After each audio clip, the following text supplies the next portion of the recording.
오늘 우리가 들여다볼 이야기는요, 바로 한국 기업 지형을 뒤흔든 거대한 변화입니다. 단 1년 만에 왕자가 바뀌고 전통의 강자들이 위기에 처한 반면 전혀 예상치 못한 곳에서 새로운 챔피언이 탄생했거든요. 그 놀라운 이야기 속으로 지금 바로 들어가 보시죠. 자, 이 숫자 101.2%. 이게 그냥 평범한 성장률이 아닙니다.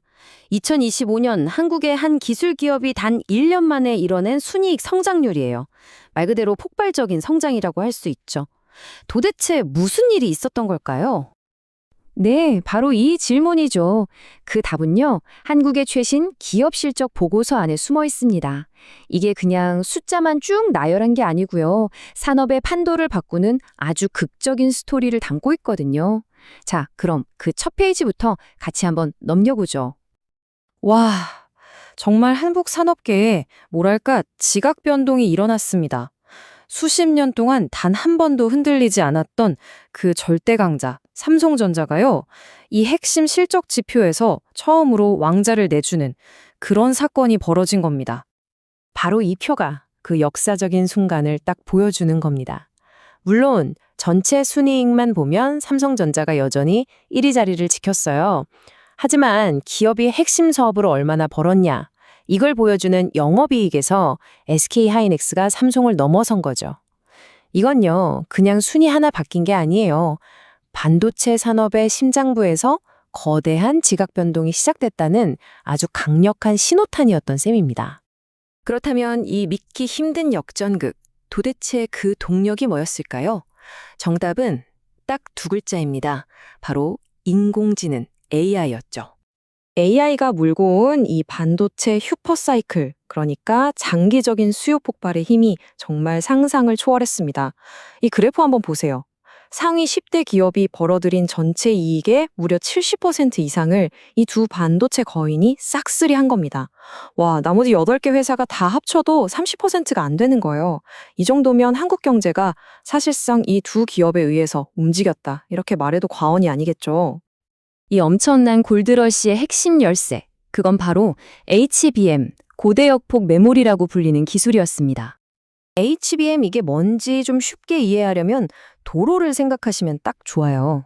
우리가 보통 쓰는 메모리가 그냥 일반 국도라고 한다면요, 이 HBM은 AI가 필요로 하는 어마어마한 양의 데이터를 한꺼번에 실어 나르기 위해서 특별히 만든 뭐랄까 왕복 16차선짜리 초고속도로 같은 거예요.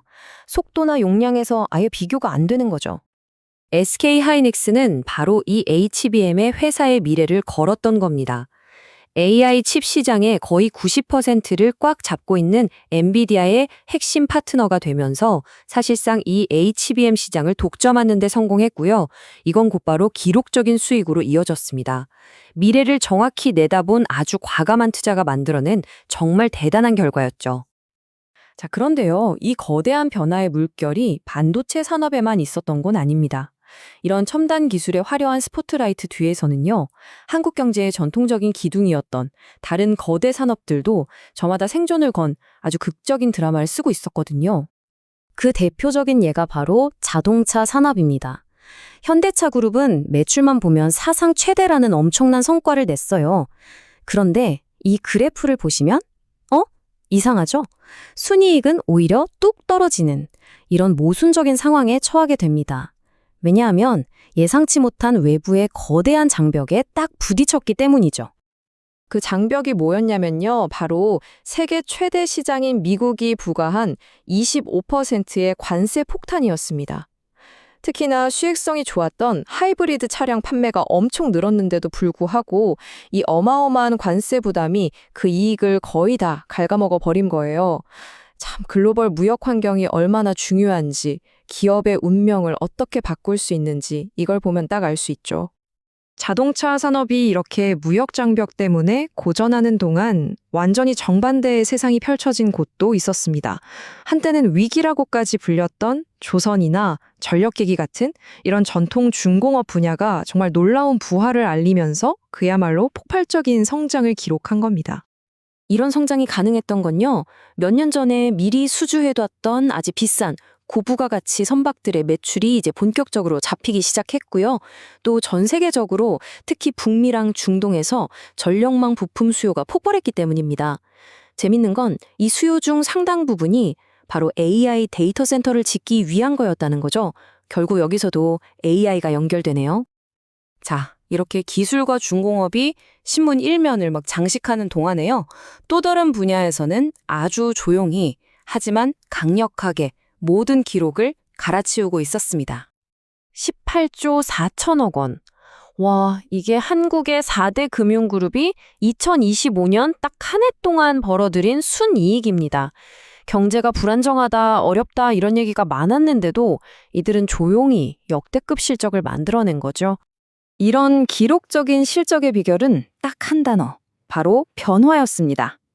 예전처럼 단순히 대출 이자에만 기대는 게 아니라 자산 관리나 투자은행 같은 비이자 부문을 적극적으로 키우면서 수익 구조를 아주 성공적으로 다변화한 거죠. 이제 은행은 더 이상 돈만 빌려주는 곳이 아니라는 걸 스스로 증명해낸 셈입니다. 자, 지금까지 살펴본 이 모든 조각들을 한번 쭉 맞춰보면 과연 한국의 새로운 경제 지도는 어떤 모습일까요? 많은 전문가들이 이걸 K자형 경제라고 부릅니다. 말 그대로 알파벳 K자처럼 산업별로 완전히 다른 길을 걷고 있다는 뜻이에요. 이 K자 모양을 한번 그려보세요. 위로 쭉 뻗어나가는 팔이 있죠. 이게 바로 AI 반도체나 고부가가치 제조업처럼 하늘로 솟구치는 산업들입니다.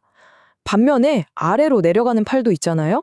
이건 글로벌 보호무역주의라는 거센 역풍을 맞은 자동차 같은 산업들이 어떻게든 고도를 유지하려고 안간힘을 쓰는 모습을 보여주는 거죠.